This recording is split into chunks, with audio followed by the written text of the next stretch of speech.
Pernah nggak sih kamu ngerasa capek, tapi tidur nggak ngebantu? Ngerasa kosong, tapi tiap hari tetap harus jadi manusia.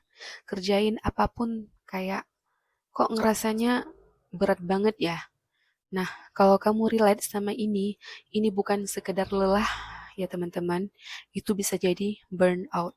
Dan trust me, burnout itu bukan cuma soal capek fisik. Dia tuh kayak silent killer versi soft tapi kejam. Welcome back di channelku teman-teman. Di sini yaitu tempat kita ngobrol hal-hal yang orang jarang bahas tapi semua orang rasain. Today kita bakal ngomongin sesuatu yang dialami banyak orang.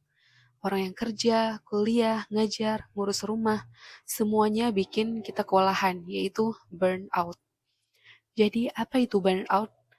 Jadi gini, burnout itu kondisi ketika kamu kelelahan secara fisik, emosional, mental, karena tekanan yang terus-menerus.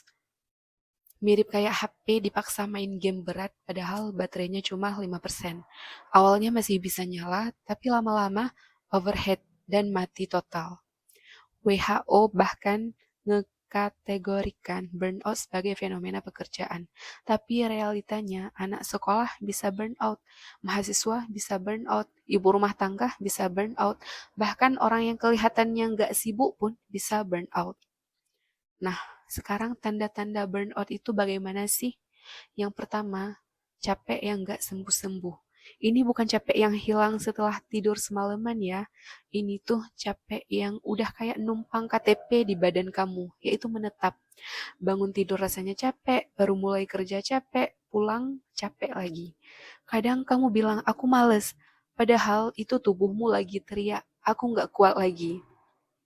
Tanda kedua, emosi jadi meledak-ledak. Nah ini, hal kecil bisa bikin kamu marah. Ada tugas tambahan langsung kesel. Ada yang ngomong biasa aja rasanya pengen nangis. Kamu ngerasa gampang marah, gampang tersinggung, dan gampang sedih. Itu bukan karena kamu jahat, bukan karena kamu lemah. Itu tubuhmu udah overload. Tanda ketiga, lost interest. Hal yang dulu kamu suka jadi biasa aja.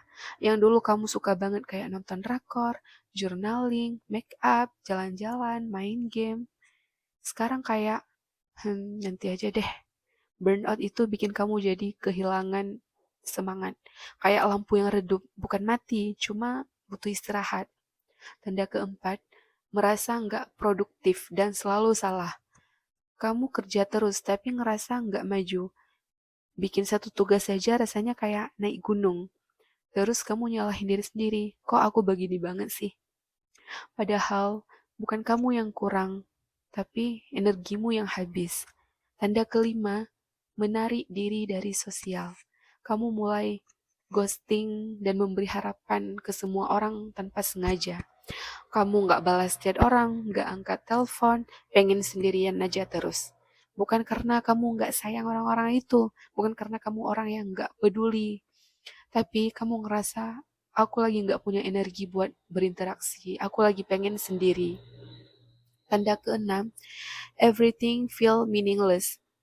Ini yang paling nyeremin. Kamu mulai mikir, aku ngapain sih? Semua ini buat apa? Kayaknya aku gagal deh. Ini bukan tanda kamu lemah, ini tanda kamu butuh recharge, boundaries, dan support. Contoh yang relate, kita sering salah paham. Capek, kemudian tidur, kemudian sembuh. Burnout, kemudian tidur, ya kemudian tetap capek. Contohnya, kamu guru yang tiap hari ngurus murid, administrasi, lewat deadline, ditambah ekspektasi orang tua dan orang sekitar. Atau mahasiswa yang kuliahnya padat, tapi masih harus kerja part-time. Atau bahkan pelajar yang tugasnya nggak habis-habis. Burnout tuh nggak pilih profesi, siapa aja bisa kena.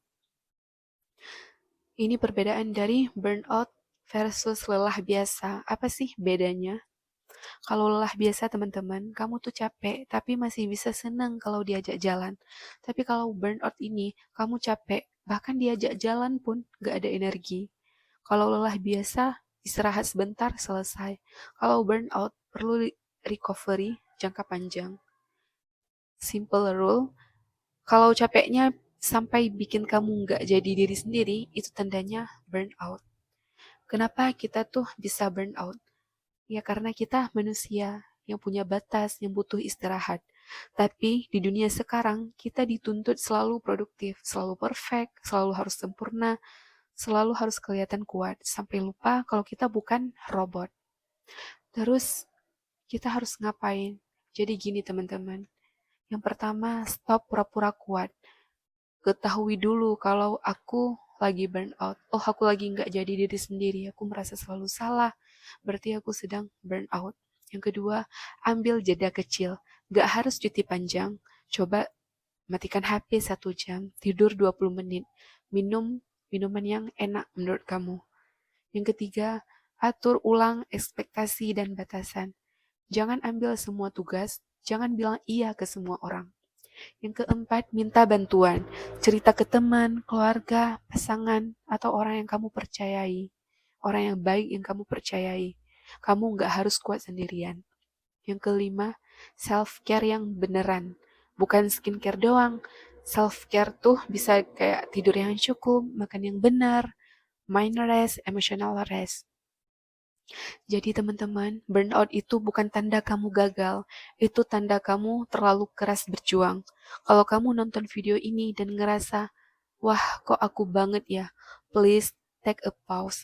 Your health matters more than your deadline. Jadi thank you teman-teman bagi kalian yang udah nonton. Kalau kamu mau aku bahas topik lain seperti healing, productivity yang sehat, atau emotional burnout, komen aja di bawah ya. Jangan lupa like, subscribe, dan share ke teman kamu yang lagi struggle. Mungkin di channel ini nggak ada wajah yang ditampakkan, tapi aku sangat berusaha memberikan yang terbaik untuk kalian semua yang menonton. Jadi kita bisa tumbuh bareng, grow bareng, dan jadi lebih baik setiap harinya bareng-bareng. So teman-teman, see you on the next video, and remember, kamu berharga meskipun lagi lelah.